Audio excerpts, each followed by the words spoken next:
Hello, beautiful friends. Welcome to the second episode of Hips and Bits.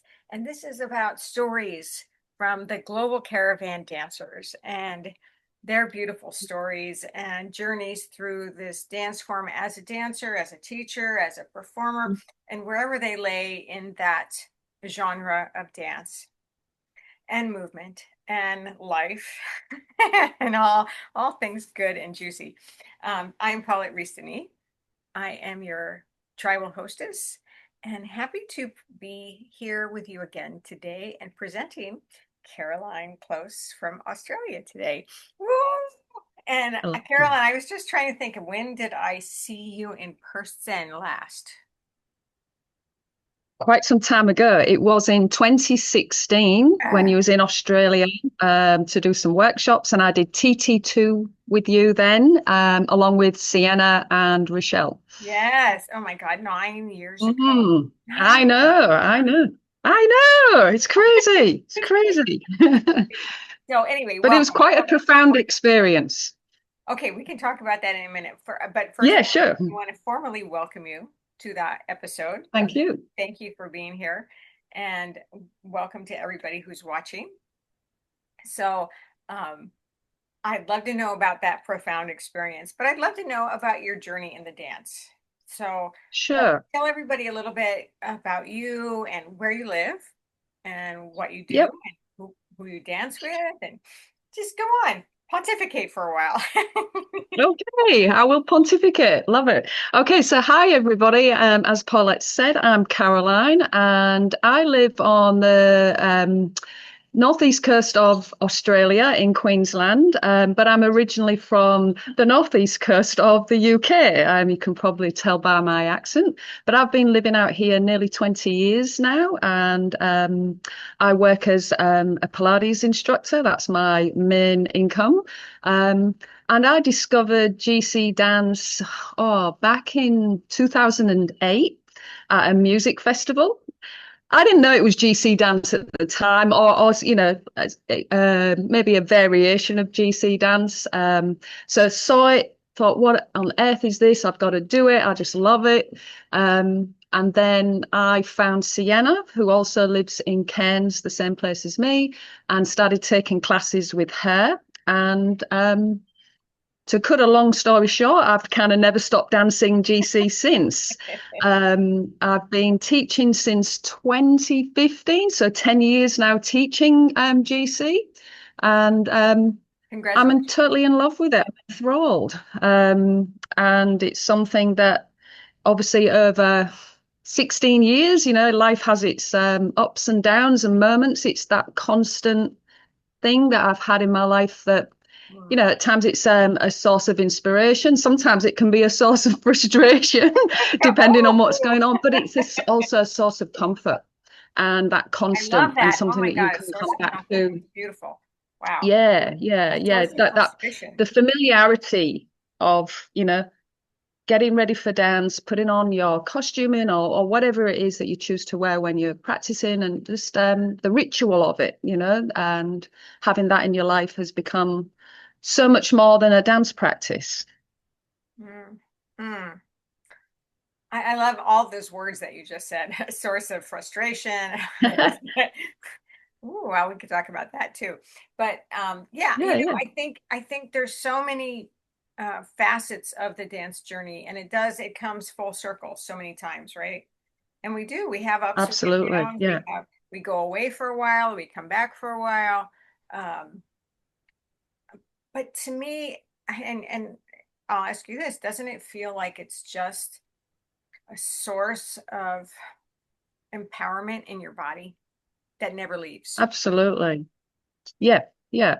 Yeah, I mean, for me, when I discovered this dance, to go into more detail of my first experience of seeing tribal belly dance, I think that was the thing that really captured me. And I'm so glad I had that moment because it was so powerful. Like I saw this group of women came out on the stage at this festival, and just the way they were dressed and just their whole vibe. I'd never seen anything like it. And I knew it was a form of belly dance, but it was just the power of it, and it was quite clear that even though they were doing a performance for an audience, it was for them as well. They were getting as much out of it, and the looks that they did at each other, and they were zagareeding. I didn't know that that was a zagareed, but I was like, what is this? And I was just totally captivated. And and I tell my students about that experience because I do think that you can come to class, but you've got to see it.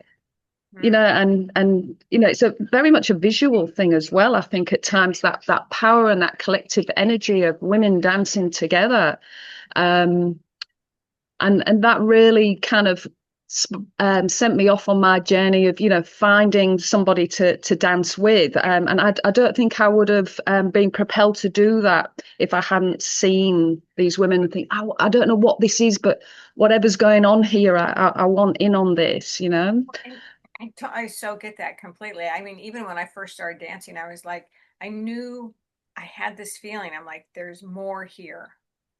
There's more Yeah. to this dance. And I think that's what made me pursue it the way that I did, was that I knew there was a physical connection. I knew there was a spiritual connection. I knew there was an emotional connection. Mm, And even though I didn't know what it was at the time, yeah. but I knew I had to find it. I had to dive in and find it and then feel it and then share it and find the people to do it with.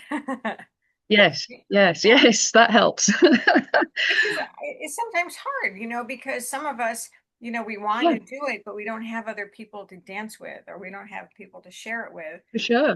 which, Yeah. which is why sometimes the online stuff can be so incredible and helpful and powerful, because sometimes we don't have Yeah. those in-person connections. Yeah. You do.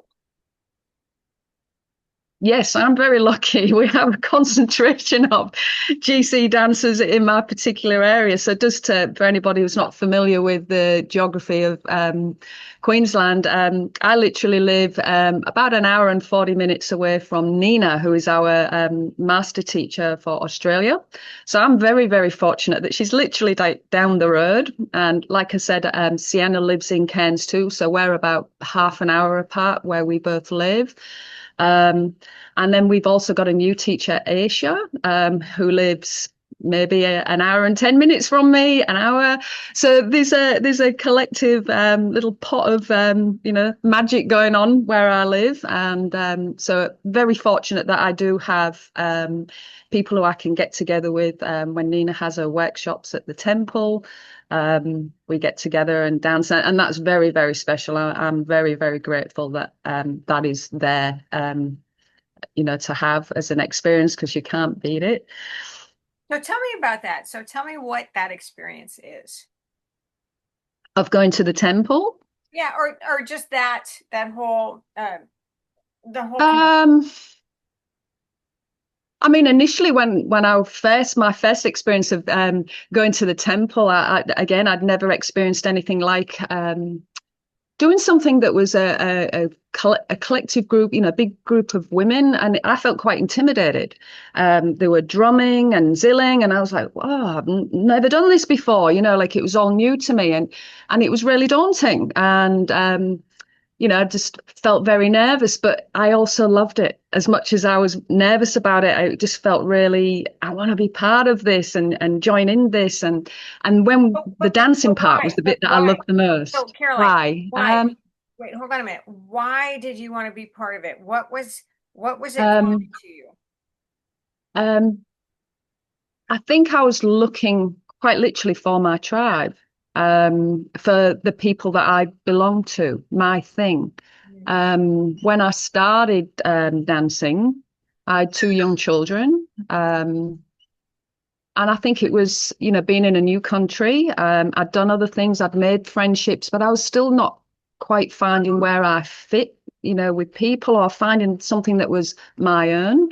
And I've thought about this, and like on reflection, it was probably being drawn to that female energy. I was at home with three boys, two male children, husband, I lots could of do it. male energy going on in the house. And I was like, yes, I need some feminine energy. So I really do think it was that.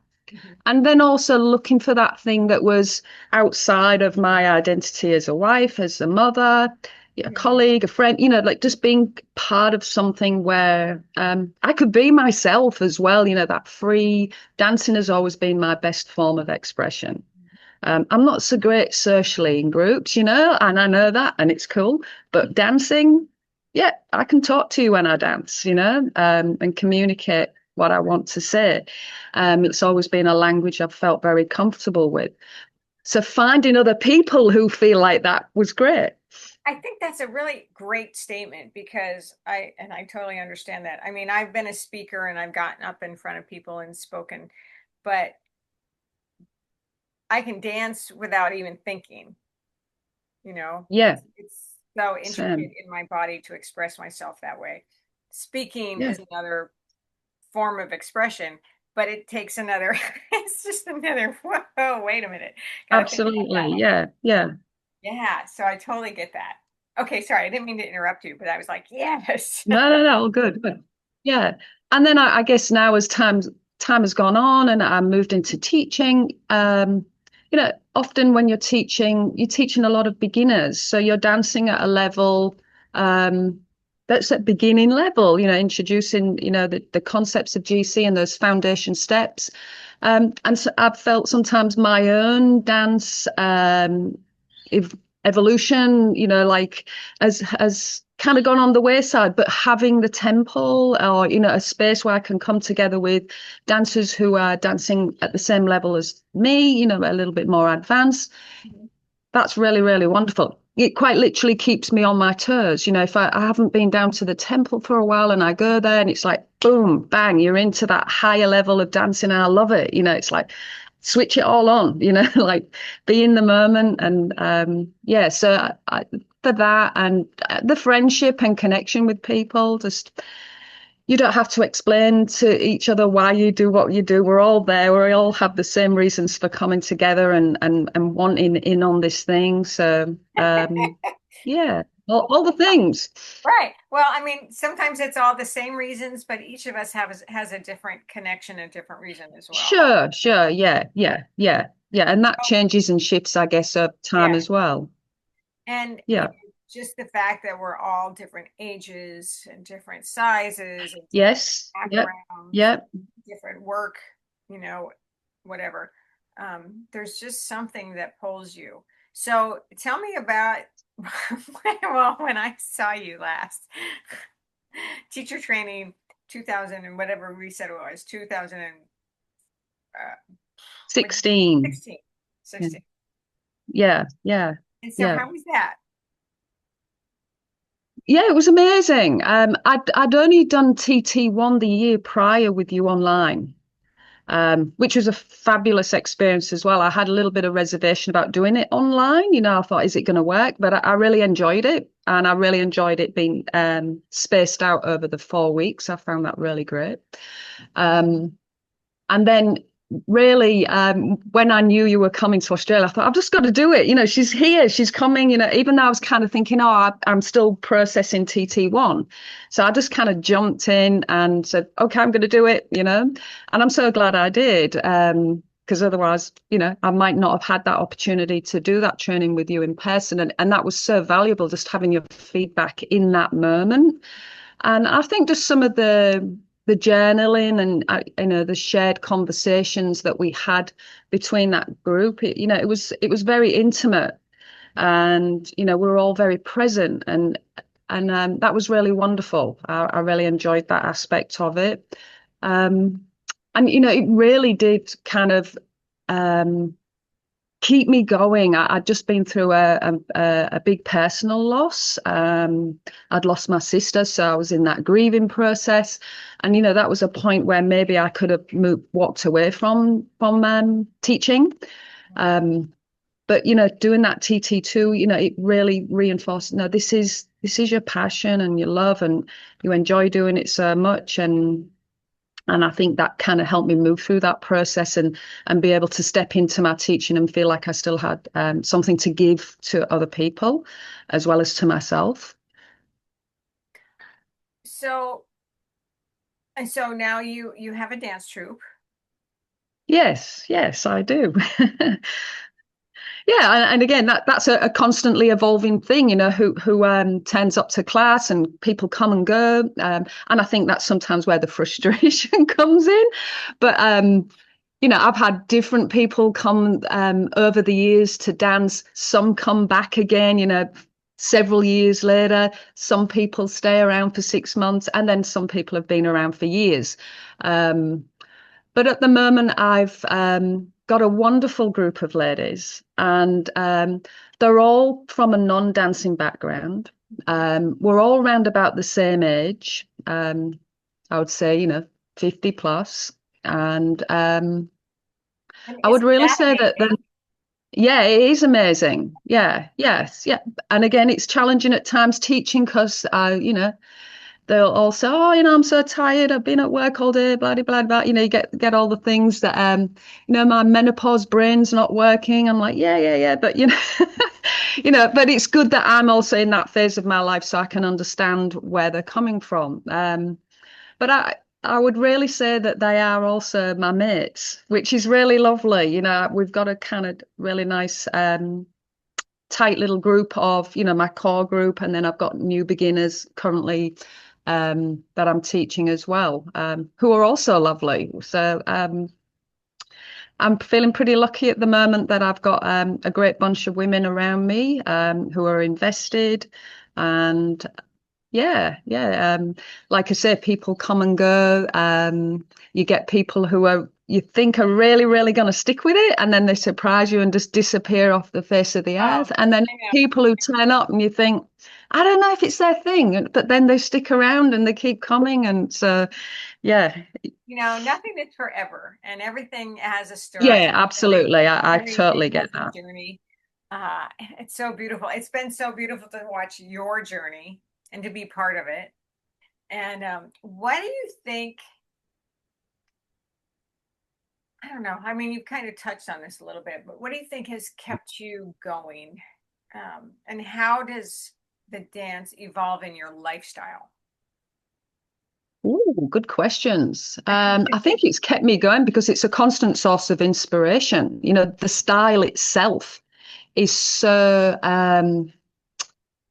it's so rich, in the repertoire of the steps and how they can be embellished or modified in terms of using props, styling, musicality, whether you're dancing in a particular formation. There's no end to the way you can put it together, and that really appeals to my brain. Like I like working out, oh, if we did this formation, or I really enjoy that aspect of it. Choreography is a thing that I love playing around with, and, creating a performance that I'm really, really inspired by that, and creating a story. And I'm really big on how do you bring immersion into your dance? So you might be doing a gwazi, but is that Gwazi feeling a little bit impatient, or is that Gwazi beaming love out of your heart? And how does that change when you're doing that step? Yeah, it might just kind of look the same, but someone can tell what you're feeling when you're dancing. And I really love kind of touching on that's a whole area of dance that you can dive into with That's your students. Yeah. And that's and I love that, like bringing intention to your movement. Even if you are doing foundation steps, you don't need to be an advanced dancer to be able to that's understand that so concept. beautiful. That's so Yeah, important and so yeah, beautiful. And yeah. it's not, to me, it's not how many steps you know, but how you dance Yes, yes, yeah. and how they So for an help you. example, for an example in my class last night, we're at week 5 of our beginner classes, my current beginners, and we were looking at the Turkish step. And I was just kind of one lady, she'd done beginners before with somebody else. She said, "Oh, I hate this step." And I was like, "Oh, damn, I need to change that. I don't, like, what is that? I hate Turkish steps." So I just put on a piece of music that kind of had the same lively, to me, like Turkish has got a lively, it's joyful. The legs are joyful when you're doing the Turkish step to me, and that's what I said. And I said, feel happy in your legs, like feel the rhythm of the step when you step forward, step back, and do it with a smile and put that into your legs. And she was like, I've never thought about it like that. I said, well, there you go. God, And that's so then, great. I just love how I mean, we all teach with different styles, even though we teach yeah, the same things, but everybody has a different take, everybody has a different vocabulary, even though it's the same. yes, yeah, yeah, I love that. And I love that, especially now that we have a lot of more online classes and Zoom yeah, classes, and people come together in festivals that they get to experience all those different takes on it, all those different entities about it. Um, I love that, even though it's still rooted and grounded in the same thing. yes, And yeah, everybody, I mean, even everybody in your class, everybody in my class, everybody, they get to experience it in their own self, and they all take it where they want to take it. absolutely, yeah, yeah. So how has this dance? So I want to talk about you as Caroline the woman. How has it influenced me, did you How, say? yeah, how has it influenced you as in your daily life or in your work or your play or your Yeah, relationships? yeah, yeah, yeah. I think it's touched every aspect of my life, really. It's such a big part. I would say it's an essential part of my identity.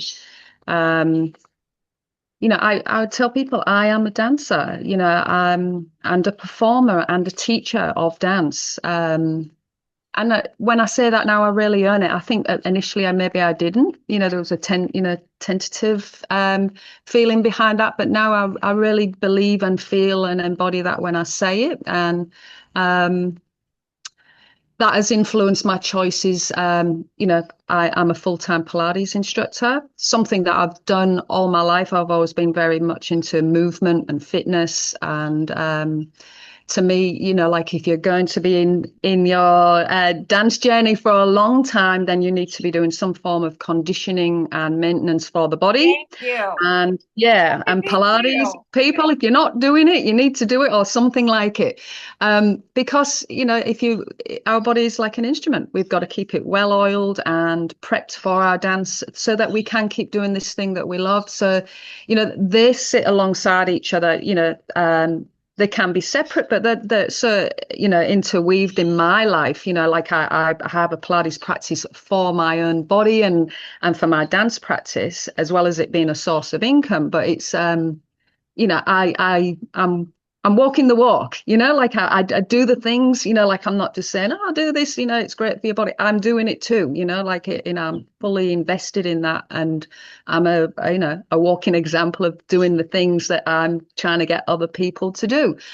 And then in other, it's influenced my social connections. I'm very connected to the people that I dance with. They're my friends, so um, and my tribe and things are very much based around the importance of having time to dance in my life, but then also having connections with these people socially. I do have other friendships and relationships that are not involved in my dance. Well, I have some friends who, they know that I do it, but they're not interested. It's like, oh yeah, she's just prancing about, and like but they have no interest, and that's cool. I'm totally fine with that. But yeah, like, also I have my friends who do the thing, and it's wonderful. So I would say it really has influenced my choices. It is. This gets said. It's a lifestyle, and it is a lifestyle. Like the things that you do. My fitness, journaling.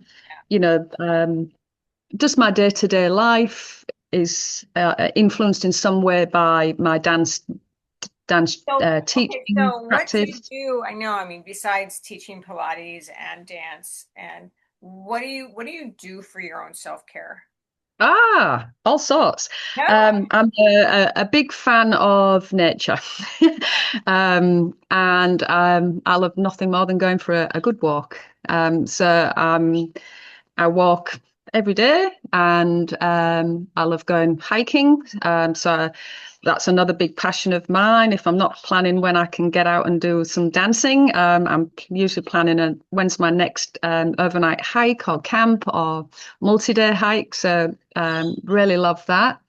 And I've also started to document that. So it became, it was just something that I started about a year, 18 months ago. Really? How do you Um, document it? Going out with a GoPro on my hikes and talking to the camera and making a little video. And it's something that I'm just doing for fun, but I've started to put it out there on my little YouTube channel. Really? Oh, I So did not know and I'm that. really enjoying the process. For someone who's shy socially. It's kind of fun, like just conversing with the camera and nature and maybe taking someone on a journey with me who doesn't get a chance to walk in those places. And, I'm a big fan I love watching other people's hiking videos or, whatever they get up to in the outdoors on YouTube. So I thought, well, I'll join the gang. So that's something else that I really, really love doing. I'm a huge music fan. I love going to gigs.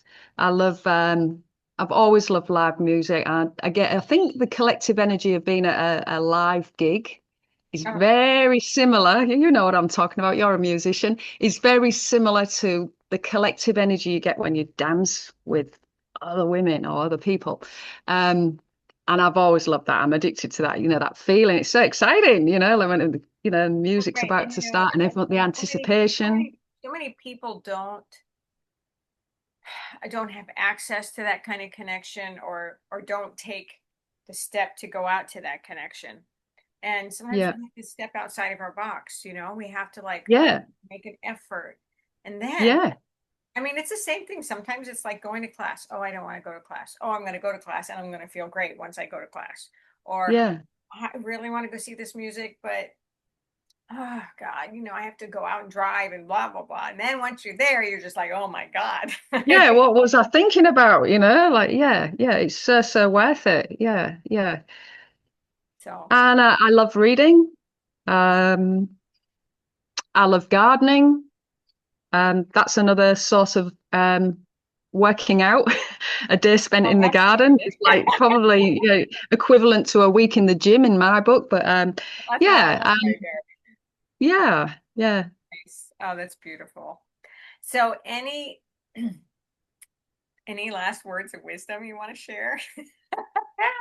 Ooh, words of wisdom. I don't know. Oh, It's quite early in the morning. I know. We're in totally different Well, time zones as yeah. well. Sorry, say that again, Paulette. I was just telling people we're in totally different time zones. It's Yeah, yeah, yeah, it's nighttime for me and it's morning for her. yeah, sure. Well, if you happen to have come across this podcast and you're kind of sitting on the fence about trying GC dance, I would thoroughly urge you to give it a go, whether that's accessing something online or finding an in-person teacher. I'm sure that there's something out there near you or online and available to you. Try it. I don't think you would regret it. I'm 16 years in and still loving it and still getting something from it all the time and getting to share it with other people. So yeah, Just the whole is that idea, a word of wisdom? of just really being present in your body and moving Yeah, your body is just the source of well-being, a source of joy, a source of health, happiness. absolutely. You know, Yeah, yeah, no yeah, matter what style of movement you do, it's just really important to take care of your temple. definitely. Yes, yes, yes. This is our tool right here. This is Yes, the only thing we have. absolutely. I'm so passionate about that. Particularly, as for people who are moving into the latter stages of life, and I'm so passionate about active aging or aging positively, because we Oh get my God, told I love you. sometimes in the media that oh, now it's time to sit down and crochet and, like, or whatever. And it's like, well, yeah, maybe I might take that up, but also I want to go out and still climb up that mountain. Thank you very much. And I still want to dance in my tribe and I still want to create that choreography and be able to execute it or whatever your thing is. And that's not going to happen unless you actively focus on keeping your body, at whatever its best level is for you. So that doesn't mean comparing it to the next person. Right. Yeah, It's yeah. feeling the best in you, your best, whatever that may be. And only you know that, but you've got to do something about it. It's just not going to happen if you don't put that focus and dedicate that time and that investment, because it's like you say, it's all we've got. This is the vehicle that we've got sent here in, and if you don't take care of it, the wheels will fall off and then you're not going to be able to do the things that you want to do. So I'm very, very passionate about that, and particularly for people of my age and older, that we have access to doing those things and finding movement that feels great for our body. And I think that's another thing about GC dance. The moves, there's some things that are, maybe require more technical proficiency or demand more on the body physically, but generally it's very, very accessible physically Exactly right. to people regardless of age and stage and of level of experience.